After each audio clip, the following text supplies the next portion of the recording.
fire burning outside of firefighters are often in difficult conditions as they work to cure the town. High winds, high temperatures, and low humidity are leading to significant fire activity.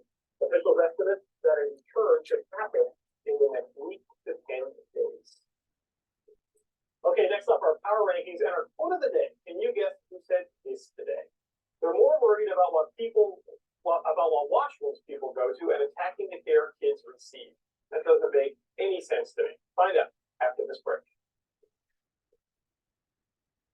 We're ready to go when you need to know. Good morning. I'm Heather Hiscox. We begin with breaking news. To see from behind us here how big the fire is, if you need a heart. That's my fellow Canadians. Start your day with us on CBC Morning Live. When you get a cold, you become a completely different version of yourself. You don't usually spend your day marathoning game shows and soap operas, but here we are. Luckily, Admiral Cold and Sinus helps relieve your cold symptoms so that you can get back to the real you. Being a dad means sometimes making decisions that don't win you any popularity contests. But you do it because you care. That's why I'm taking steps to protect my family's financial future. Welcome to Cover Direct. You're speaking to Amy. How can I help you? Hi, let's get a quote on family life insurance, please. No problem. There's no complicated forms and you can arrange everything right now. If you're a Canadian resident aged 18 to 70, you can apply for up to $1.5 million of coverage and help give your family some peace of mind. Great. You won't need a medical or blood test again. You just need to answer a few health and lifestyle questions. Sounds good. If you took $100,000 of coverage, it would be as little as $10.87 a month for the first year. That's just 36 cents a day.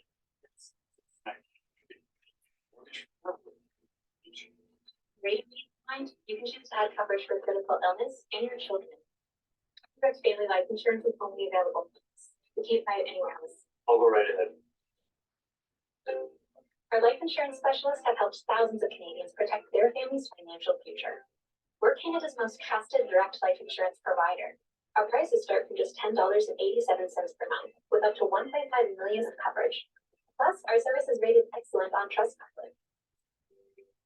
To get a free, no obligation quote, call one of our trusted insurance advisors today at 1-844-992-2195 or visit coverdirect.ca. You've all been wondering what makes my famous butter tarts so buttery. Dairy-free basil plant butter.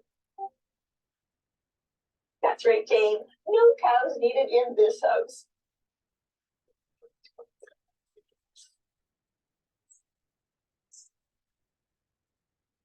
They sell dairy-free plant butter. Cooks and bakes like dairy butter. It's good for cow. On the taste.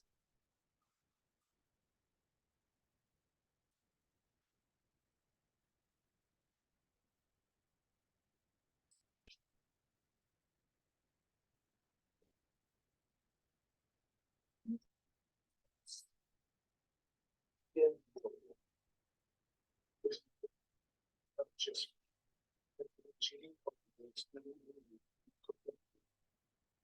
15% off MSRP and then that's it for $10,300 in discounts. Plus, get 4.9%. It's reached peak fall. The DQ Fall Blizzard venue. Sneakerdoodle cookie dough pumpkin pie. They're back. Wow. Already did. Ooh, all that and fuzzy boots. They did it. George Floyd? Nah, big fall achieved. DQ. It tastes good.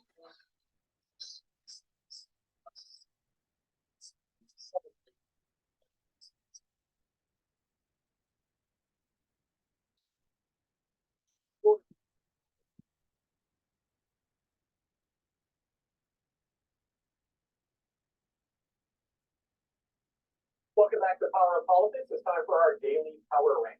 Who is shining and who is stumbling? I'm joined by the effervescent Rick Bell from the Calgary Sun. Amanda Galbraith, a principal at Navigator and Lorestone with the Globe and Mail. All right, gang. Good to see you all again. We're going to get right to it with our quote of the day. And today's quote is this: they're more worried about what washrooms people go to and attacking the care kids receive. That doesn't make any sense to me. Amanda, who do you think said that? Oh, I thought you were going to go to me first. I was going to go with someone else that. I am going to guess Enrique Ramirez style. Okay, Rick, what's your pick? It may be that.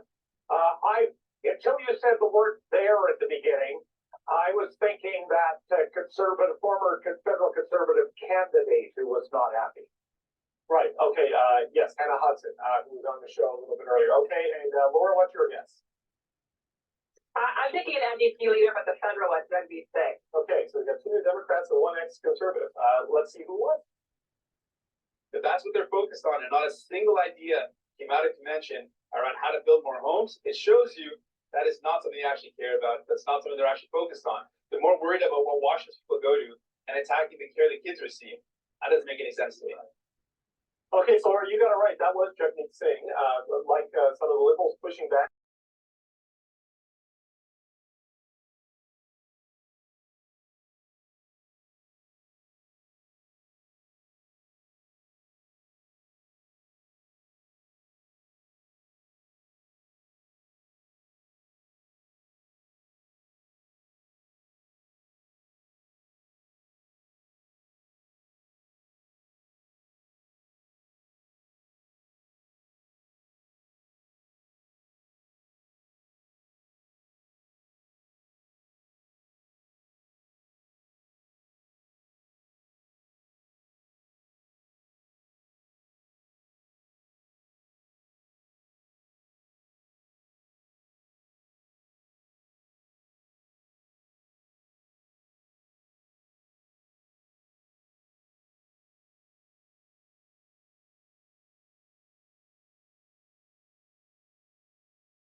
proud to be.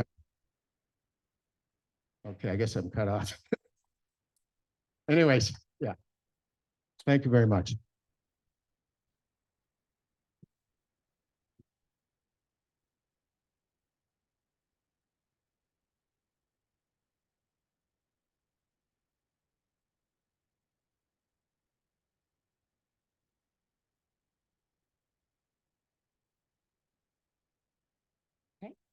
Hi, everyone. I'm Maggie Braun. It's really good to see such a great group here tonight. And I just wanted to say on our part, there was a certain point where we, the people, dropped the ball and stopped engaging.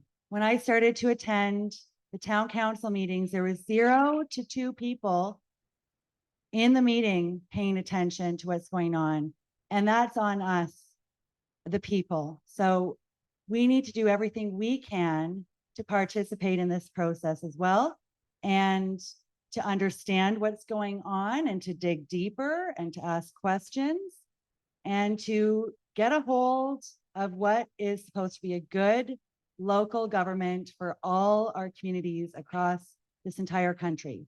This isn't the only region that is under these same scenarios happening. So it's happening, if this is coming down from global consulting groups and it's going to all of our communities, then all of our communities are being affected by the same issues. So with that, I believe that we took downstairs, people signed up that wanted to speak. Did that information come upstairs? Because we in the effort of saving time, everyone who wants to speak, if you could raise your hand. If you have something to say, you would like to speak to the issues of the rural zoning bylaws. And this is for the report on Ashmore. We have a special time for you, giving you a voice. So I know Dawn has a story. We have about 2 minutes for everyone. Okay, we got 2. I just wanted to divide the time. 1, 2. Okay. Anyone else? Perfect. Okay. So I think what we're going to do then, if we only have 3 people signed up to speak, we'll give you each 5 minutes. And then if anyone else is inspired to speak, you still can. We have a bit of time for that, but we can do question and answers after. Okay. So for that, I will go with Dawn. Would you like to come from Ward 7?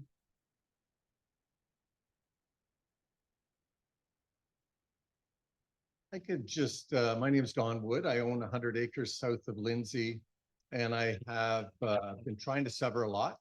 And I'm glad to see Mr. Ashmore here today, because I think he is a real friend of the people compared to other councillors. Thank you, Mr. Ashmore. So we have 100 acres. My father owned it before me and my mother, and we have never severed a lot. I emailed the city of Kawartha Lakes a couple years ago asking if I could sever a lot. They sent me an email saying, absolutely, under these 3 circumstances. One of them is a retiring farmer. I'm a 62-year-old registered farmer. I also am a civics teacher, so you guys would love that in this group.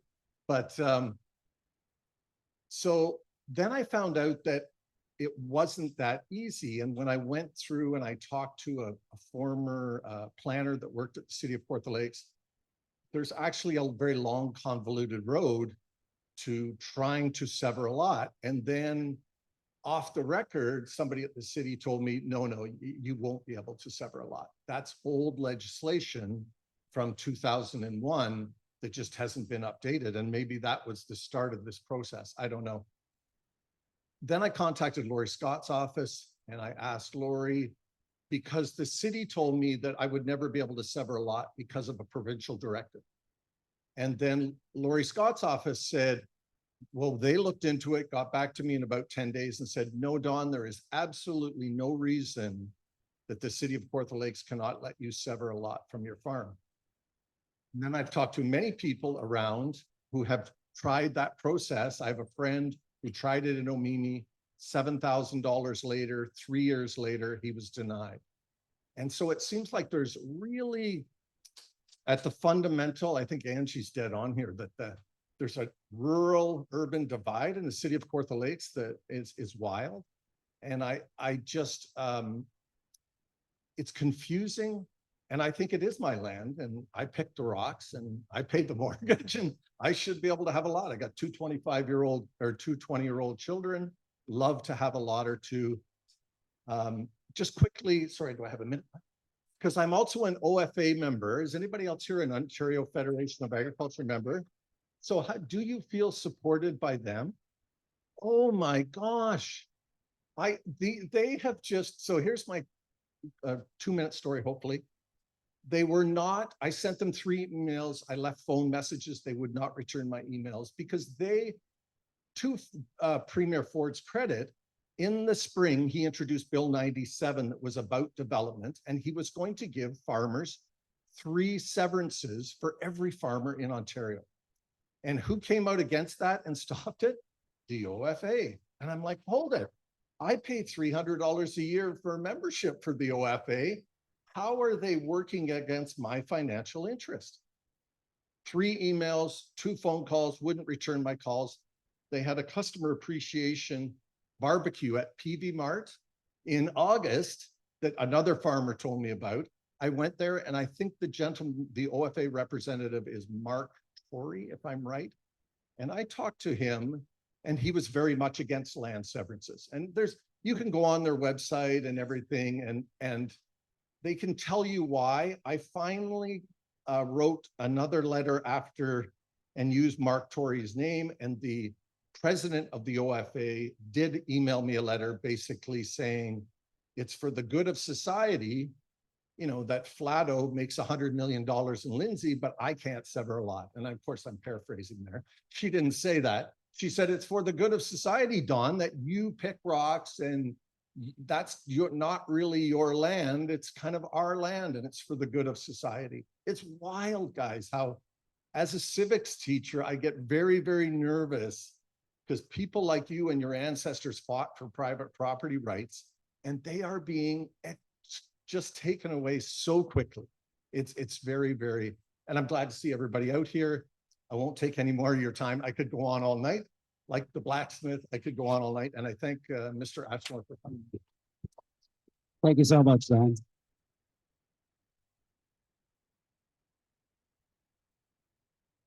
Thank you so much. And I want to thank Ron Ashmore for coming too. It's amazing to have you here. I did want to mention for those watching online, there is the Kawartha Jump In link. So you can go to Kawartha Jump In, and there's a link there under the rural rezoning bylaw, and you can submit your input. We only have at this point, we're hoping to have more time, but for now we have until September 15th.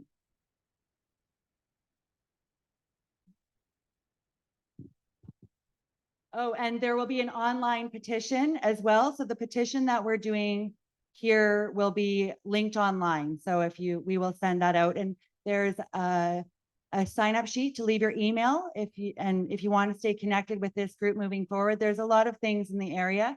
Well, there's always stuff happening at our local town halls, and we want to keep up to date on what's happening and make sure that we are the people providing public input.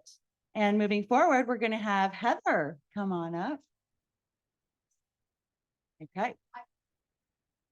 Check.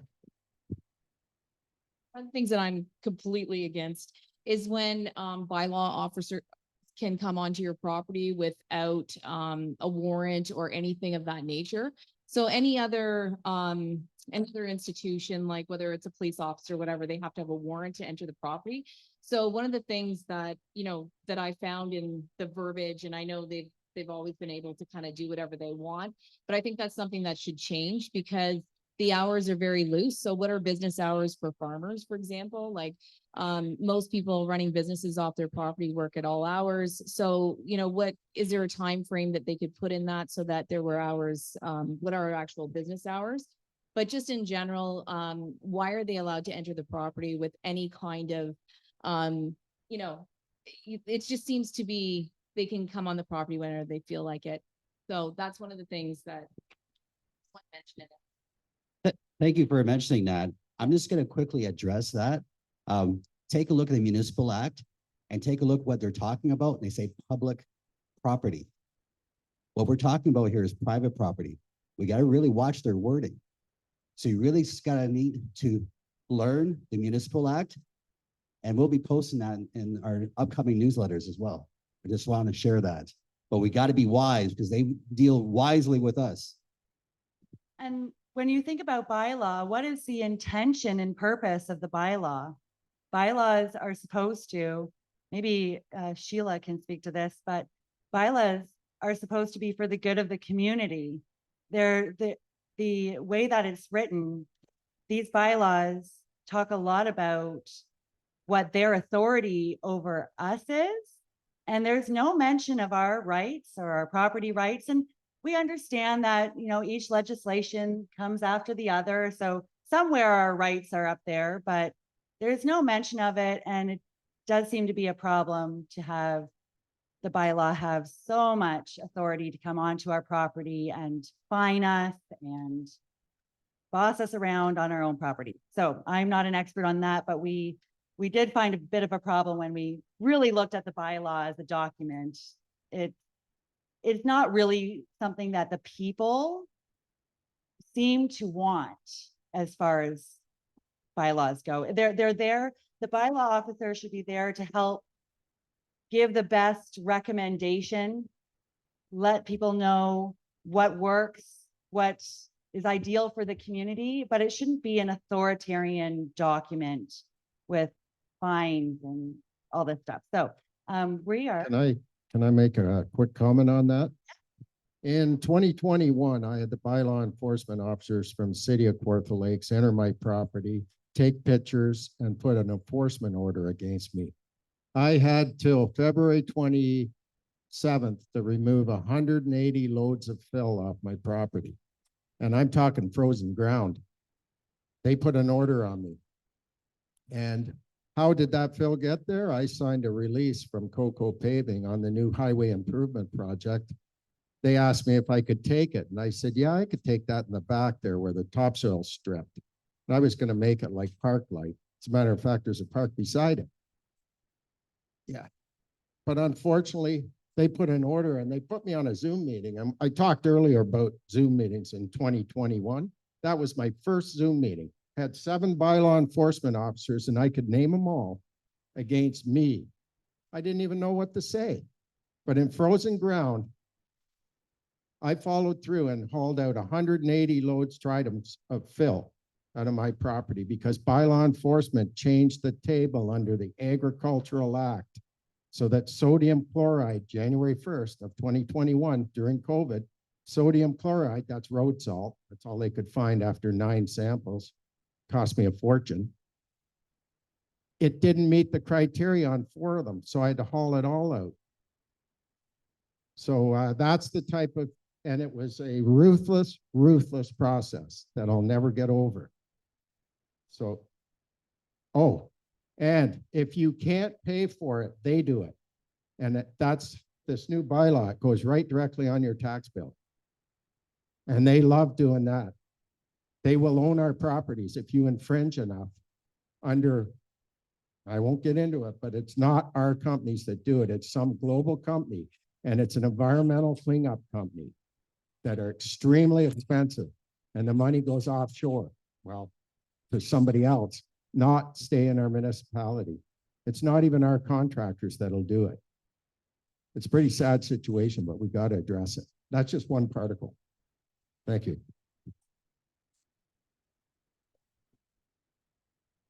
So now that we've gotten going with this, I'm sure, is there a raise of hand? We still have a bit of time if anyone wants to share some things that have happened to them. This is your time to share and to have your story heard. And we know that there's other people out there who have stories, and it's heartbreaking and traumatic. It ruins people's lives when you take somebody's.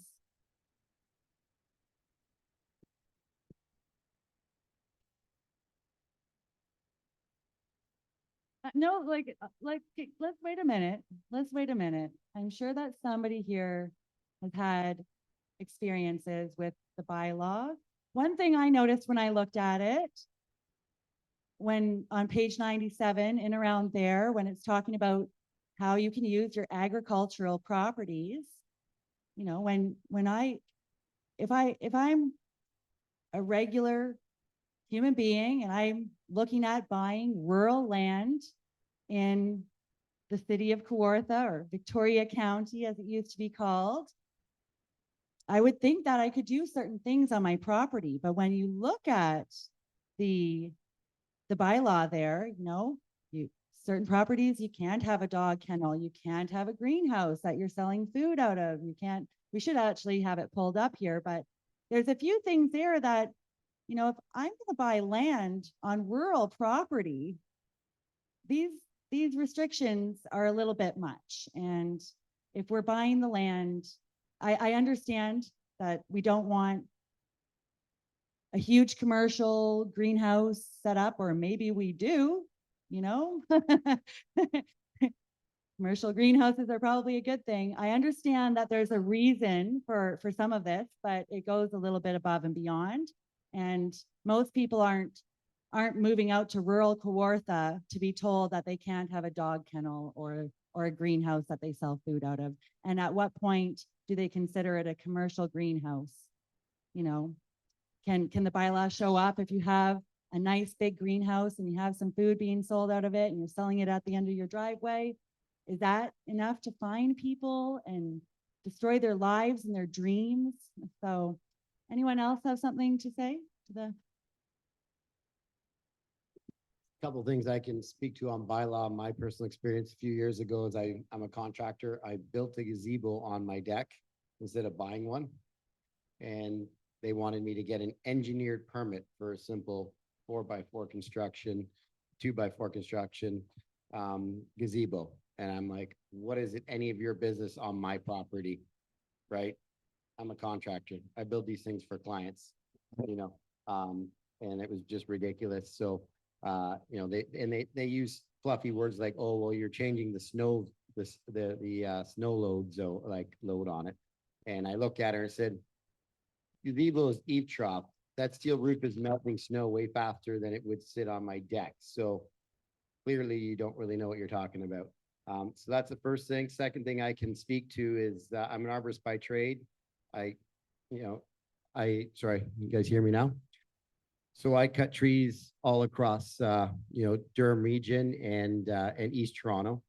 And I can tell you, I've gone to clients' houses and we're not experiencing that as much here in Kawartha Lakes yet. But if we don't stop it now, it's coming here. And literally there are clients that have trees that are literally ripping up their walkways, and with the roots are ripping up their walkways or driveways. The roots are growing into their foundations, right? Potentially doing tens of thousands of dollars worth of damage to the property. And in Pickering and East, a lot of these homeowners can't even remove the tree. They have to wait till the tree gets far more expensive down the road and dies out and is done literally tens of thousands of dollars worth of damage that they have to pay for in order to remove a tree on their own property. And I just can't even fathom that, considering that Canada basically cleans a third of the world's air. We're not lacking in trees here. And this is a serious issue, and we need to pull the reins back. And speaking on that, it's not just bylaws, it's Kawartha Conservation Authority. One of the largest red tape we have in economic growth here in Kawartha Lakes is the power that, you know, Parks Canada has, the power that that the Kawartha Conservation Authority has on our own properties. And, you know, I'm not for people dumping toxins and poisons on their properties and polluting, but there needs to be some common sense here. We pay property taxes on our property. It's our property. It's our business what we do with that property, by and large, for the most part.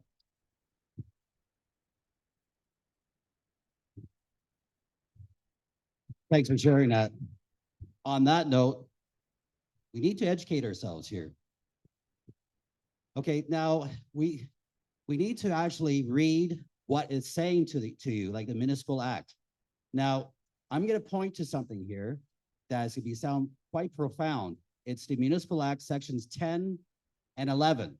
We need to take a look at that, what that says, what it means. And you know that they make these words, like the word include. I'm just going to share that. You got to take a look at that word and the definition of include. It means only. Like Latin, lude means only. It's only. That's what they're talking about. So when they say that property means this, or it says includes fences and gates, that means that's all they have jurisdiction on. You got to start reading that information here. So if you take a look at the scope of the jurisdiction of section 10 and 11, it talks about the single tier municipality. And that's what we're dealing with here. We're all in the single tier. So I'm going to say, as far as I can see, the reading in sections 10 and 11, the city can only provide services for the public. Where we are in a private here, aren't we? It's a private property. So they're hoodwinking you for private property.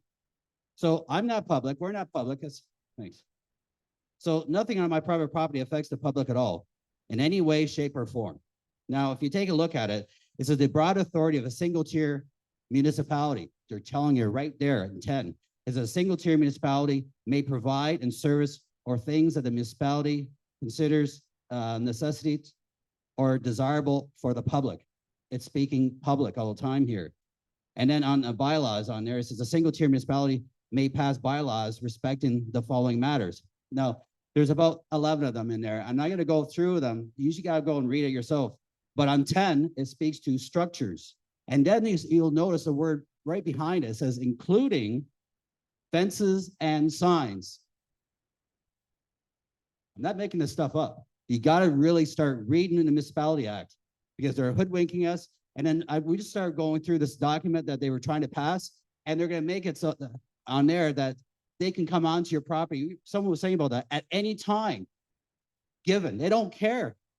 Like you're talking about farmers. They don't care if your hours. They're going to come on your property. But the thing is, they don't have jurisdiction. You got to start reading this. Okay. And then on 11, it says spheres of jurisdiction on a single tier municipality. That's where we're at right here. And then it says highways, including parking and traffic highways. I'm not going to go through it all, but it goes through 10 of them. And it says, on 7, it says structures, including fences and signs. Got to read it. You got to do your due diligence.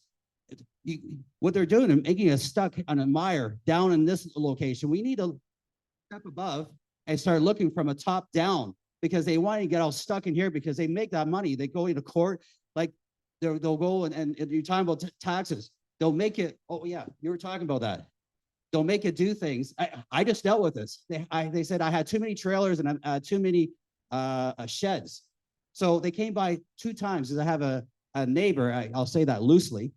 That obviously he's got a bit of a problem. But anyways, that's another story. That's private, right? See, that's private. So at that point, they came on a couple of times. Well, a lot of times you don't do something until you're in that situation. You may be not there, you're not there, but he is, and you gotta learn from each other what's going on, because it's coming down, it's just coming down real hard. And we gotta learn this stuff. And this is how we get together and share this information. I think many hands will make light work. You can't do this on your own. We're on our own trying to do this. And if we all start looking together and start gathering like this, it says, do not forsake the assembly when times are near. Well, you look out there, it's very well near. So we got to assemble like this, because it's a divide. Like that's why we're talking about the blowing the shofar. We got to break those yokes. We got to deal with that right now, or it's just going to be way too over. So anyways, I just want to share that. I can go on about stuff I've been finding out. And what was happening about the sheds and the trailers I had? So I sent them a notice. I sent them their own notice, and I put it in red like the way they did it. And I sent them the information. Now it's been over a week and a half, and they haven't come back. They were supposed to be here September 1st to take a look at it. And it says, if you're not doing it, we'll take you to court. Go ahead. This is what I found. Do you want me to leak this all over the place? I'm going to anyways. Thank you.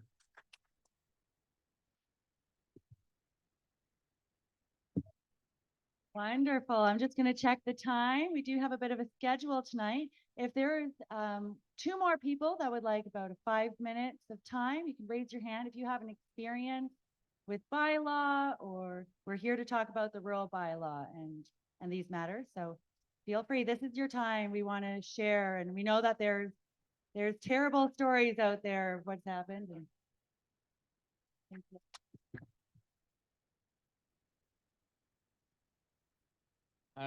My name's Ron Ross. I own Ron's Bearings. I started business when I was 14 years old, quit school, and I've been 37 years. I'm 51 now. And everything I've done since I've started has been an issue, from building barns to buying property, severing houses. We've been 4 years severing a property right now that's just been a nightmare. It's cost me money. It's cost me life issues.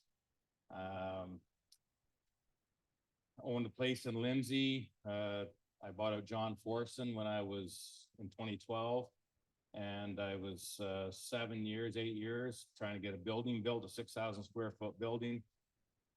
Kawartha Conservation had an issue that there was some 8 feet of corner that was floodplains. I argued with them and said, if that river gets up, if that river gets up high enough to worry about floodplains here, I said, Lindsay's going to be underwater. They didn't seem to understand that. I built the house up at the new feedlot barn. Had issues with the health unit at the time. We had a great tea time, which I didn't understand what that meant, but I guess it's for septic to flow into the ground. They come back and said I had to put in a raised bed, which cost me money. Even the severance on the 915 property. They just made me put in a brand new septic system, brand new hydro system. They already told me that I could have easements in for it with the hydro and everything. So that house has a 400 amp service, cost me $25,000. So between the septic and the hydro, I'm $88,000 in. And I'm still fighting with them today. Doug Emsley was out at my place. What do I say about that? The guy, I don't know. Doug Emsley is an okay guy, I guess, but he's not fit for the job. And neither is Dan Joyce, or I don't know how much I can go on that, but so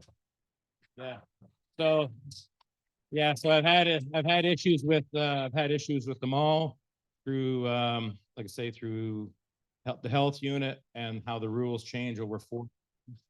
And yeah, I mean, I got a whole list of stuff that could go on from the time I was 14 on. It's just been a nightmare.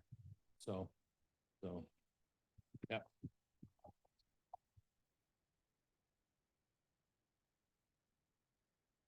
And I don't know about you, but watching the people in my community and across this country suffering and their lives being, I don't want to say destroyed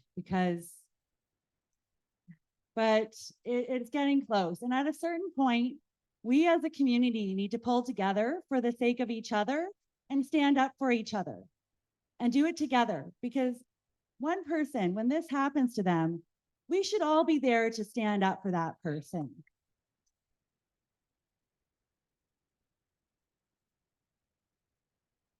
None of us from this point forward should be going alone in these matters. We feel so isolated, and we're going up against these pieces of paper that are issuing fines and threatening court against us on things that we're trying to do on our own rural properties. And to me, it has to stop. And we're gonna keep coming together, and we're gonna let the people of Kawartha Lakes know that we are going to start standing up to these things together.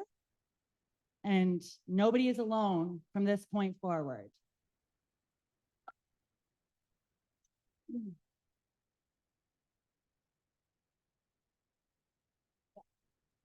Okay, with that, we have 5 more minutes. If anyone else would have like something to say.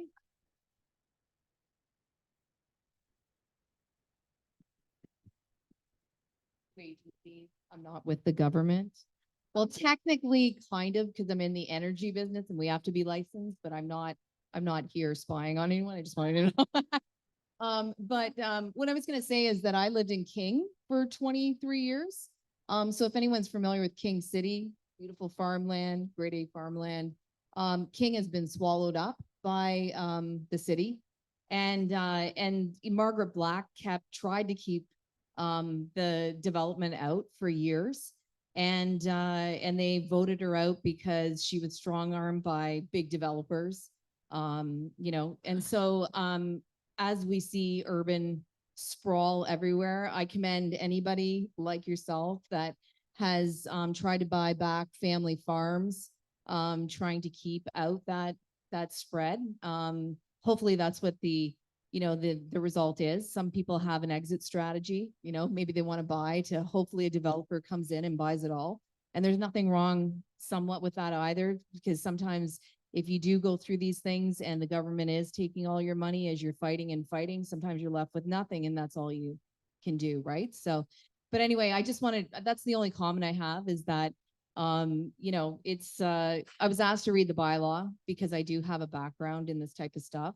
And I see, there's obviously some verbiage, as we've talked about, that's very loosely used. And the biggest thing, though, that I have a problem is with the bylaw officers, because I have worked in, and I hate to say this too, because probably some of you are against Big Pharma, but I did work for, Big Pharma, sorry, but I worked on the other side of it to actually try to make it better. So I just want to say that. But in that sense, is that any kind of organization has time to prepare for people coming on your property. I'm not saying anyone's trying to hide anything, but every company is given rights for people to come on to property and a farm is in all effects is an actual business for most people. So I don't know why you're treated any differently than any other business. If I own a manufacturing facility, I'm usually, warned ahead of time that someone's coming in, they book an appointment with me. So I think those are things you should fight for, quite frankly.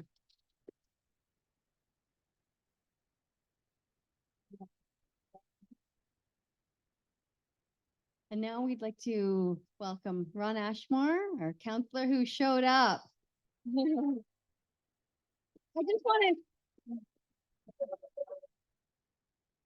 I do want to state here that all of the counselors were invited and the mayor.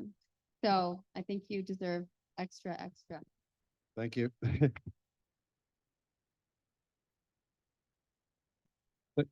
Thanks very much for the invitation.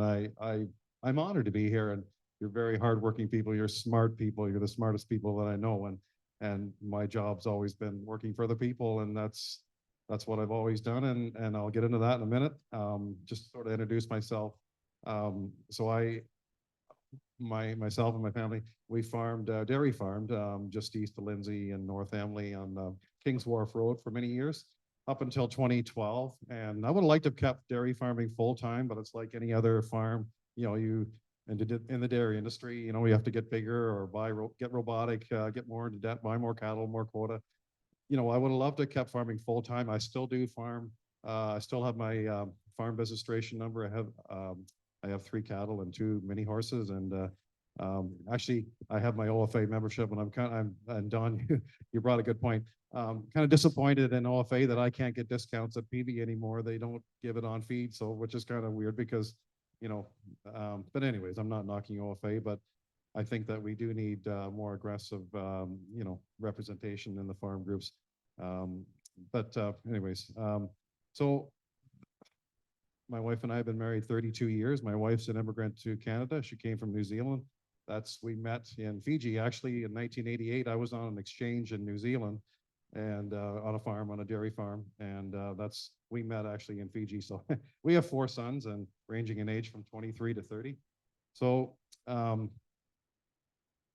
one of the things that, not so much about myself, let's talk about what the current things are.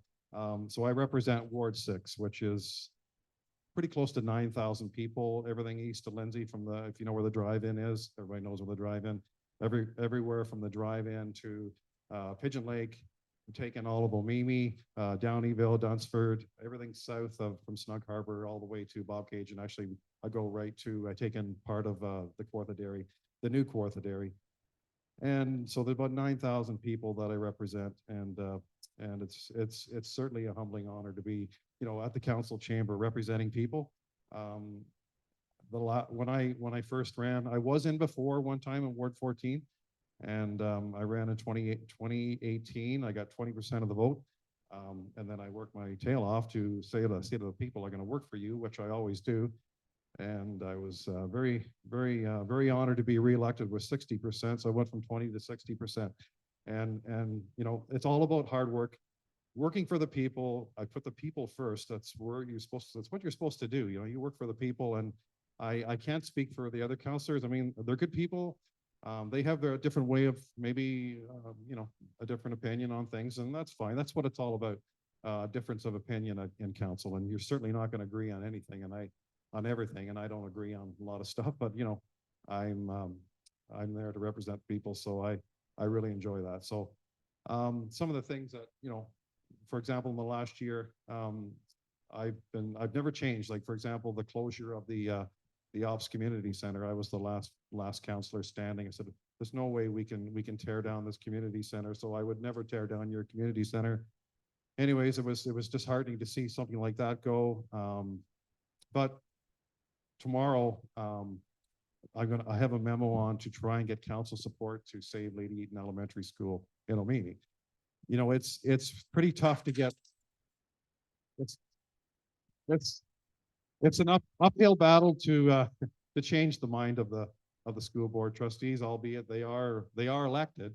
But it's really important that we give a message to them and say that that this is based on 10-year-old data, like demographics and Omimi, for example, which is one of the towns that I represent. It's growing. Like there's a lot of young people, and it seems a shame that they want to close a school, and that's one of the things that's disheartening. But you fight, and that's what I do. One of the other things, 2 weeks ago, I was the only councillor that supported natural gas in here. What it was all about your choice. Like we're not saying that you have to have gas, and this is the motion came. I was kind of surprised that it came so quick, but anyways, it was to for the phasing out of natural gas plants in Ontario. But if you look on the every day, there's the IESO, it shows you the big three: nuclear, natural gas, and hydroelectricity. They're the big three, and solar and wind, and it's going to take a long time for that to come to that point where they're going to be replacing it. So and also it puts in jeopardy some expansion into the city of Kawartha Lakes where people want gas. So yeah. Well, look at Sunderland Co-op. They did get it, which was great when they branched it up from Highway 7. But Kawartha Dairy and Bob Cajun, they want it like you wouldn't believe. Like they want natural gas, and they will get it like that. There's a $70 million expansion from Omimi to along Pigeon Lake Road to Bob Cajun, and that's going to go through. The other day I was just at the yard. I'm going to post it on Facebook. All the pipeline, the pipes there stored. They're ready to go. But it's just that it gives a message that we don't support natural gas. But I'm not going to change. So if I'm the only one that's going to be against that, then so be it. So that's what I did. But I guess the one for the Bob Cajun, yeah, that's approved. That's going to go ahead, which is great. It'll be, like I said, it's a $70 million project. It'll bring natural gas to Bob Cajun and everywhere along the way. So yeah, you can get a price off Enbridge. It varies where you are. Like right now, I'm trying to get prices for Lakeview Estates, or for example, Victoria Place. There's 215 homes in there. There's a lot of communities that live along there. I don't have that, but it's hard to say. It all depends really on population. Yeah, it's like, well, I think the government did contribute something to that project, but it's on a, per per location basis, like you get a price of what it's gonna cost to branch into your community. Yeah, it just depends on where you are physically from the main line, so. But I think it's a good thing, so. So tomorrow, we got a few things on the go. We got a committee of the whole. I'll leave this, I'll touch on this at the last. So tomorrow we've got a committee of the whole meeting, and one of the things is on the committee of the whole is our health unit is coming to talk about climate change planning, and they want that put into this new. So I'm of the belief that I'm not. I kind of think that the health unit has strayed a bit from their core beliefs, like and now they become so political now, and it's a shame, really. We're not concentrating on young people, especially their nutrition, their exercise, and things like that. And that's what's really puzzling, that these things are being endorsed. And so that's on the docket for tomorrow, amongst other things. But yeah, like I really encourage you to come to council, because that's it's so. Before last week or a couple of weeks ago, it was kind of disheartening when you see nobody sitting in the chairs. I'm sure there's some watching online, but we need to get more public participation, and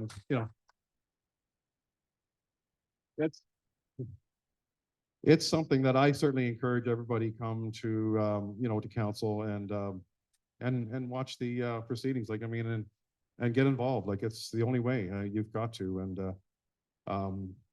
I'm an advocate for constituents. Like, I go and see them if they have an issue, and I work hard to get it resolved. And that's the way I like doing site visits. And unfortunately, it seems to be the trend now where they don't want you to do site visits. And I won't get into bylaw, but I'll leave that. I've had my experiences with bylaw, and I'll leave it like that, so I don't get into trouble again. And although I wasn't in trouble, but anyways, I was, it is, I understand what you're saying about that. So it's like I said, I mean, it's all about representing the people, and that's what you're there for. You work for the people, and that's always been my job, is to work for the people. And I've always said to people, like, there's only 3 people in life that can tell you what to do. Those are your parents and your spouse. So I think that's, other than that, you should be a free thinker, and you should learn things. And I'm learning every day. So, I mean, but I'm listening too. So I've got my ears on, and that's the main thing about being a counselor, is that you're listening to people. And it doesn't matter whether you're liberal or conservative. That's the beauty of municipal politics. Like, you should be open to any discussion. So, and that's what I've always done. So, with this new rural zoning bylaw, the last meeting that we had at council, I asked for a 2-month extension. So that was not accepted. So I thought, well, okay, I'll try 30 days. And then that didn't happen. But lo and behold, I did get a seconder for 15 days by Pat Warren, and I will give credit where credit is due. At least she seconded my motion. So 15 days is better than nothing. That's Friday, I believe it is. So, even at that, it's not going to be passed until November, but I think if it is December, but into the next year, we should have an opportunity well into next year, early next year, to get this done right, because I've only printed out a little bit of it here, but there's hundreds of pages. But there are several things that, land that's going to be environmentally protected, abattoirs, food processing plants are going to be very, very difficult to construct and to get approvals for. It's quite a mammoth document, and you really have to read the whole thing. I've got to read over it again. Like, there's so much stuff there, and I encourage you to read it. I know people are busy, but it's really important, because you can't let this slip through without analyzing it, because this is sort of your blueprint for generations to come. So, I just I'm of the belief that we need to spend more time to get this right, and I'm for as long as it takes. I know I'm in the minority on council, but I think I'm doing the right thing, that I'm working for the people, and, you know, they bring their concerns to me and bring them to other counselors too, you know. We're not perfect, but I mean, I certainly work hard and listen to people, so, and, and that's what I've always done, and I'll continue to do so, so, yeah. Yeah, sure. Yeah, sure. Yep. Just wanted to say thank you so much, Ron, for all your words. It means so much to have you here tonight, and for stepping up at the council meeting and speaking to the gas issue. It was quite a thing to witness, and we were all shocked that it happened, when we thought, you know, maybe we should be paying attention to what's going on in our town council and looking at it. We just stopped at the rural zoning bylaw. We didn't even see that was what was being passed with the gas infrastructure. So this is why we really do need to be paying attention, and to be helping and supporting the counselors in there. He did a wonderful 10-minute presentation, and we put it online. I think you're at 10,000 views now. So, but with that, we were hoping we could ask some questions and pass this around.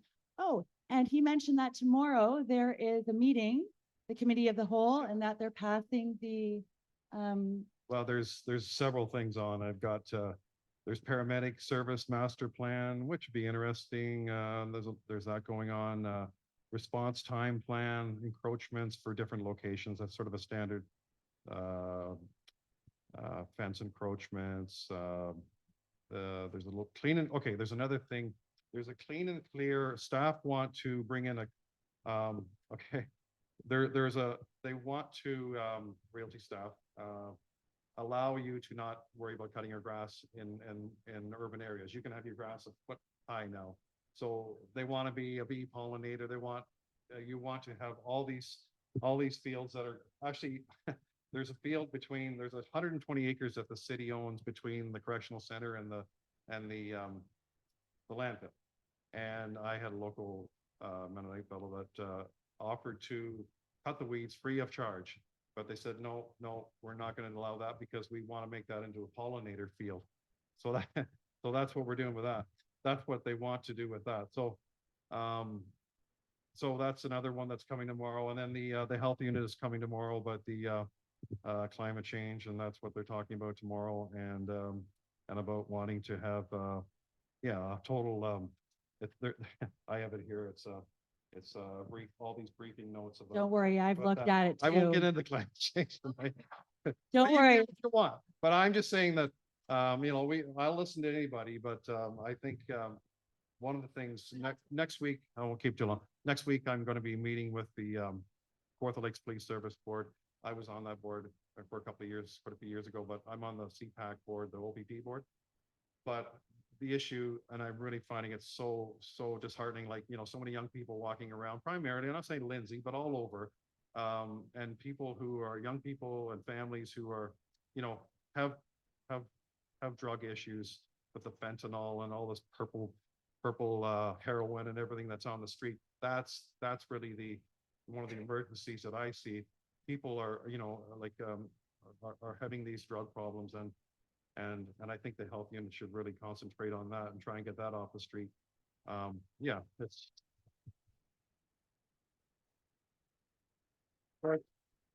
And you know, young people are our future, and you know, and mental health is an issue, especially after the last 3 years, when, you know, they tell, you know, the government's and telling you to lock down and to stay at home and eat junk food and get fat. You know, that's basically what they said. So, and that's really had repercussions health-wise and mental health-wise, and increased drug use and alcohol use, and it's not good. So, I mean, we need to deal with that.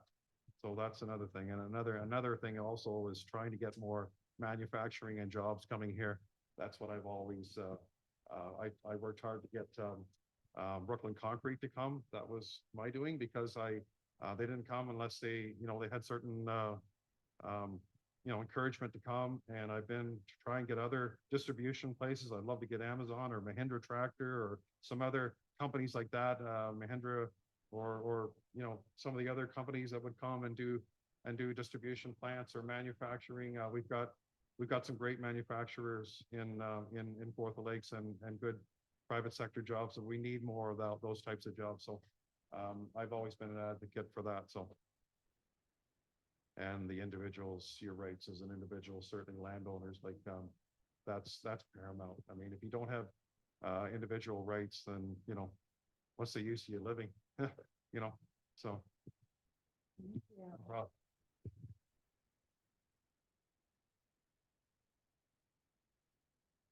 So on the health unit climate agenda item tomorrow, I'll be going in to speak as a delegate. So if you come to Lindsay Town Hall tomorrow at 1 o'clock, I will be there, and I'm going to speak in support of some real health issues, as were just mentioned, that should be addressed, and that you don't want to miss it tomorrow. So we're going to have some questions. Thanks, Maggie. Thanks, Ron. So we're going to try to focus back onto the rural zoning restructure. So some of the questions here. Was the draft plan tendered? And if you don't know these, like, some of them are probably, you know, I may submit all these questions to see if we ever get any answers, but some of them we might not get answers tonight. Okay. Was the draft plan tendered? Draft plan, did WSP, or did they get the contract automatically? How did that come about? From what I remember the first meeting was in Downeyville, actually, and in 2019, and there was a company. It wasn't called WSP at the time. It was in Kitchener. It was their predecessor. I can't remember their name. Could have been, and anyway, so that it was good question. Like, I don't want to give you the wrong answer. Okay, but, we'll look into it. I know that they're contracting out planners, and Jonathan Durowitz, I've known him for a little while. He used to work for City Kawartha Lakes. He was one of our planners, but he left for some reason. I guess he moved and went into the private sector, and what they've been doing is contracting out a lot of these services. So this rural zoning bylaw went to that company, WSP. Right. So I could double check on that, but I think I'm pretty sure it was tendered out. But here's the thing. They used to have counselors come into the purchasing room and open up tenders, but they don't do that anymore. It's all automatic. So if it's approved in the budget, they should have everything come to council. And they should not say rubber stamp it, but I mean, at least see it come. Yeah. For example, the demolition of the Ops Community Center, even though it was approved, although I was the only one that didn't want to approve it, I voted against it. It was a $300,000 contract, but lo and behold, they're out there demolishing it. I didn't know that they were. I mean, nothing against the company, the demolition company. They're just, you know, where was the public input on this? Well, there was a 5-4 vote to save it, and then some reason they decided. So that was the councilors 5-4. Yeah, the other councilors. So do you think they were really representing the interests of their wards in that vote? That's something that they'll have to decide for themselves. Okay. You know. So here, on to the questions. Sure. Does the mayor work for the municipality, or for the province, or for the voters? Well, his job is to work for the voters, work for the citizens of Kawartha Lakes. That's you know, the 70 to 85,000 people. That's what he or she is to work for. Okay, so, good answer. Okay. Are the 5G towers in the rural zoning bylaw, and who authorized them? If so, is that part of it? As far as you have the telecommunications towers. Mm-hmm. So that's all. We're seeing them popping up everywhere. I know I've had issues with people trying to get, it's like an airport, and these TV towers or telecommunications towers, they're all federally regulated, and you really don't have a heck of a lot of say other than setbacks and that sort of thing, which is pretty frustrating because, you know, a lot of people are not really, they don't really feel comfortable, you know, living beside a 5G tower. But the issue is, unfortunately, it's federally regulated, and you know, it's not something that the municipal government has much say over. I see. Yeah. Okay. Does the municipality have geographic jurisdiction or only service jurisdiction? well, it's slightly over 3,000 square kilometers, so, like, we're responsible for all the area. Now, we have shared agreements with, for example, Simcoe Street with Durham Region and Halliburton in the north, and then Peterborough, and, so. For sharing And Simcoe services? too. Okay, So it's, yeah, they have shared agreements on the perimeter arteries, roads. right. Okay. Yeah. Let's see here.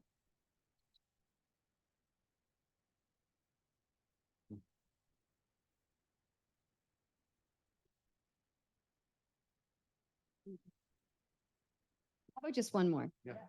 And then we'll do like a closing.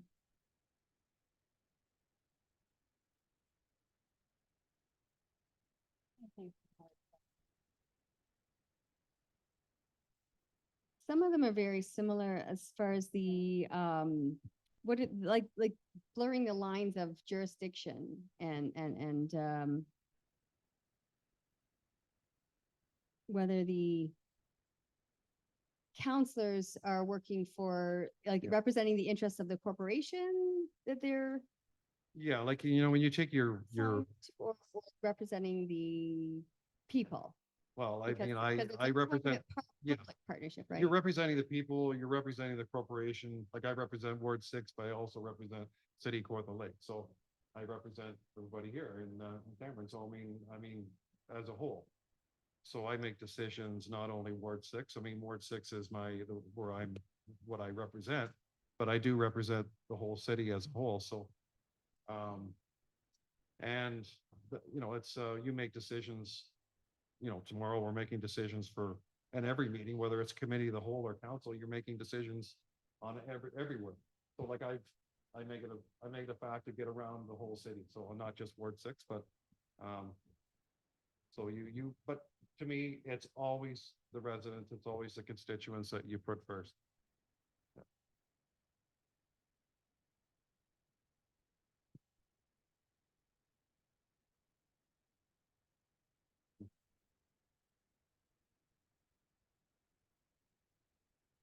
So we're gonna do our close. I think that this was a really successful first meeting. We filled the room. We're gonna have to move to a bigger location next time. Once people hear that they're actually gonna have a voice, it's amazing. Thank you so much, Ron, for being here. I look forward to being at the town council tomorrow. Are you gonna be speaking to the matter that you mentioned? Yeah, like I'll try and chime in as much as I can. Like I'll put my hand up or I'll press my button, and the mayor, he's the chair of the committee. So you try and comment as much as you can. So I'll certainly work hard like I usually do, and Thank you so much. what I can do. You know what I noticed, and it's not really a question, but a statement. I noticed when I went in there, it's a beautiful town hall. And what really struck me is the mayor is sitting in this beautiful high position, as he should. But the CAO is sitting beside him in that high position, along with city staff. And our elected councilors are lower than them. And to me, it was a little bit of something just a statement and something we can. Like during the pandemic, during the sort of the heyday or the first part of it, and I voted against this. And nothing against our CAO, he's a nice guy and all that, but I firmly believe that we should never have given powers to unelected officials.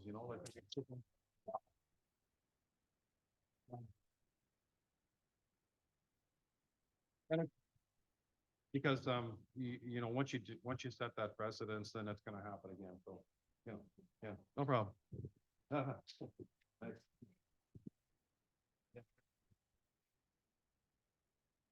Do you have something like that as well? Hey, thank you everyone for coming out. I'm really noticing a theme here, though. I'm noticing a theme of lack of cooperation, frustration, lack of accountability, and we'd like to resolve these issues. We'd like to move forward and empower our counselors back with the power that we have of the people, because they should have the power to represent us. Yes? Okay, so moving forward, we're gonna take steps to ensure that that's the way this, I want to call it County of Victoria County, because I just feel like I live in Victoria County. I never stopped living in Victoria County. That's the way it used to be run. Yes, Diane? Yes, please. Yes, what? So City Hall tomorrow, you're saying? Who's saying that? Yeah. City Hall tomorrow at 1 o'clock? Yep. Okay. Next up. That's the one next step, but we are going to hold these meetings more, yes, yes. Yes, tomorrow will be recorded. All the public meetings are recorded. I just wanted to state that the morning that I spoke, on the 29th, I believe it was, during the morning, sorry, I spoke at 1 o'clock. During the morning, they had a closed meeting, and I believe they passed something called an official plan. And I didn't have any input on that. Did anybody here have an input on that? No, I think we're going to appeal it. Yes? Let's look at it and get some input. Okay. So there's lots of new next steps. Session and that official plan, it was from 10 to 12 the same day we were there last week. So they had 3 readings. After the 3rd reading, a vote occurred and they voted for it. We don't know what it is, but that's our official plan. It's more significant in my eyes. That's illegal. It's more significant in my eyes than what we're dealing with the zoning bylaw. And But there's 3 other things that are very, very important too. So though, there's This is transportation start for issues us. are coming up, water issues are coming Thank up. you. We have dropped the ball as far as being involved and engaged in our local politics, I guess you would call it. But it's really not politics. It's matters that affect us. It's community, right? It's our kids' future. So we're going to pick this ball back up and we're going to run with it. We're going to give the power back to our counselors, right? Yeah. That's great. So yeah, we had a great night. We just had some comments online, and this one is it's hashtag Save the Children of Ontario. It's a petition, and time is almost up. Oh, I'm sorry. Oh, okay, we're gonna stay focused, and that includes me. All right, we gotta close up.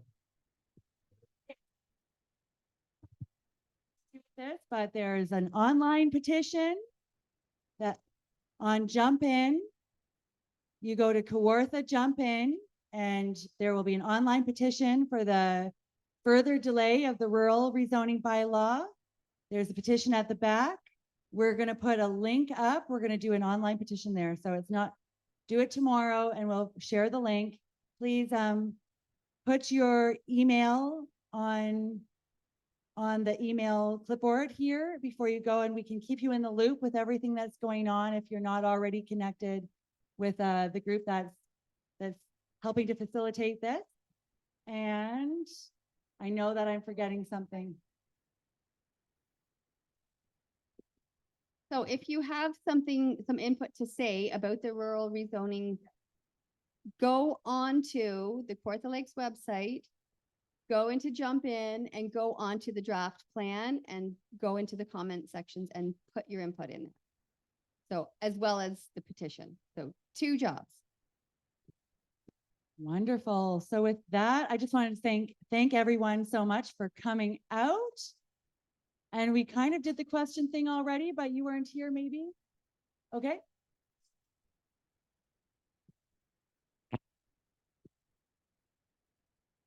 Yes.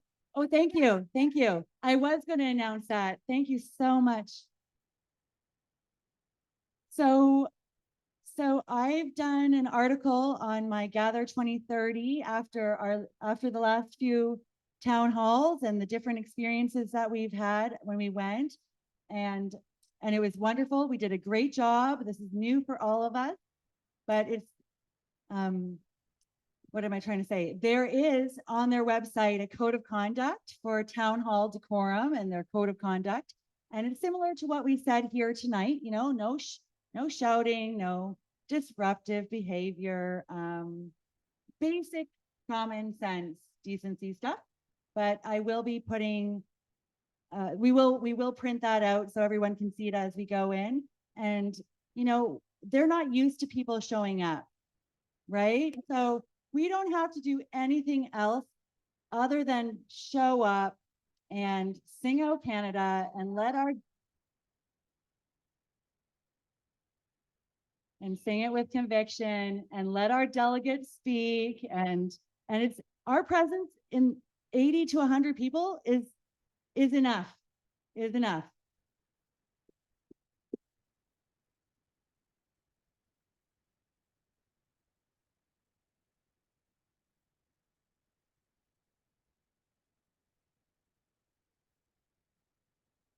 Had one in Bob Cajun, but so I'm an advocate that we should have more night meetings, but then they say that, well, staff we'd have to pay staff overtime and all this stuff. So, but I don't know, I think it's worthwhile to, yeah, I mean, everybody has to work 7 days a week, you know, we know it's like, so I think we should have more night meetings to accommodate people. So, but they live stream it, as well. But one of the things with when you sit in the chamber at the bottom, at the ground level, I've asked them that they have monitors on each side, because you can't see if you go upstairs, you can see who's on Zoom, but you can't when you're on the ground floor. And I said, all they need is 2 monitors, one on each side. And they only have to be, you know, just small monitors just to see what's going on. I've asked that, and I said, this would make it more, you know, more appealing and more hospitable, I guess, and for people that are sitting there and taking the time out of your day like you do to come and to watch what's going on. So, well, yeah, it should be more inviting. It should be, you should come, more people should come, and you know, that's the people's chamber. So, yeah, yeah, yeah.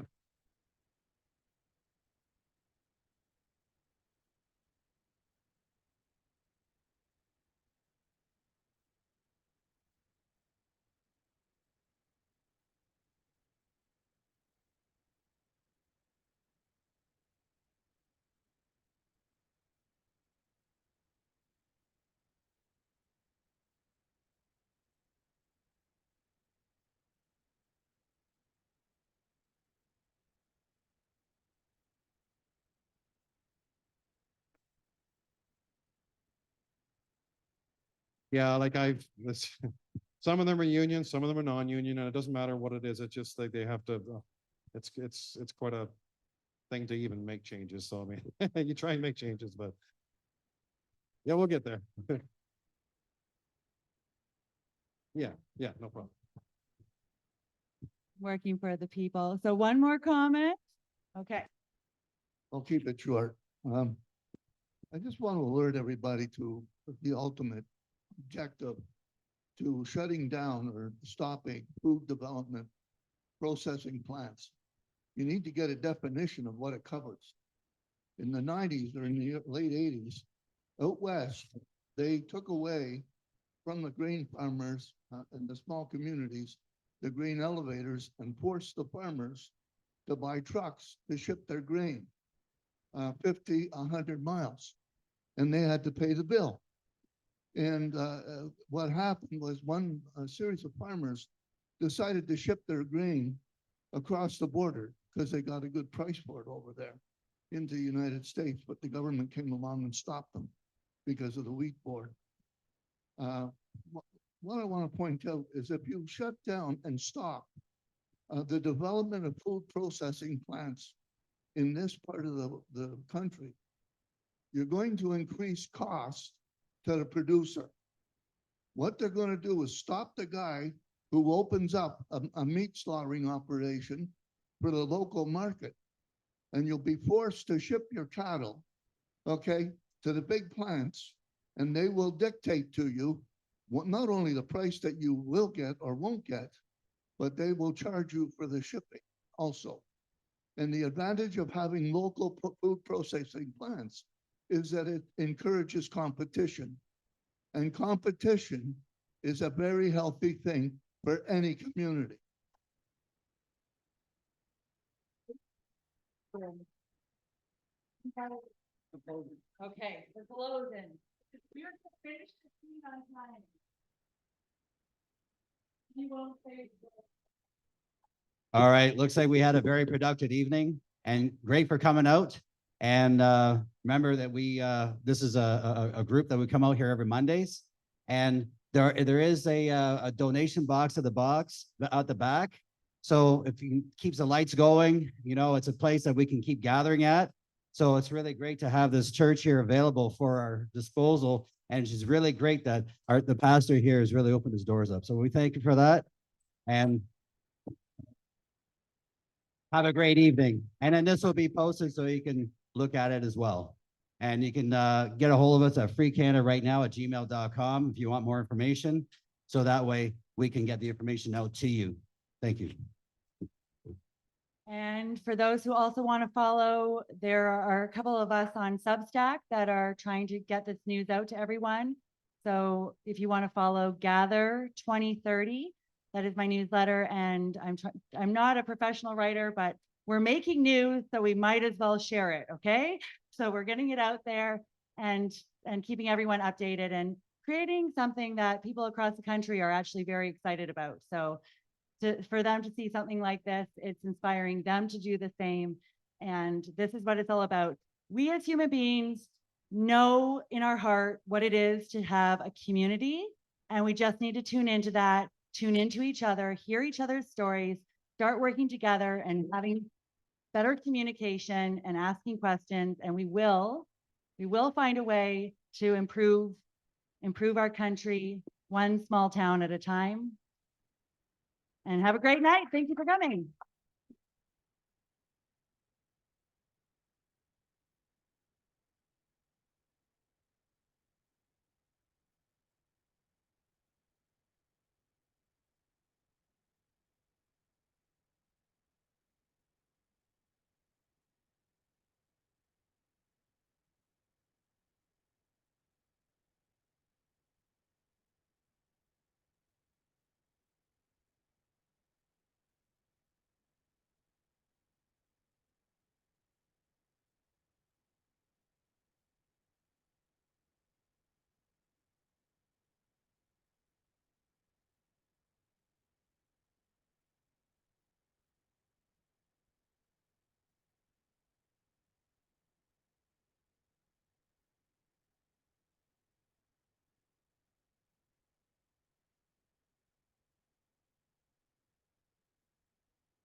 Remember the $1 million mark.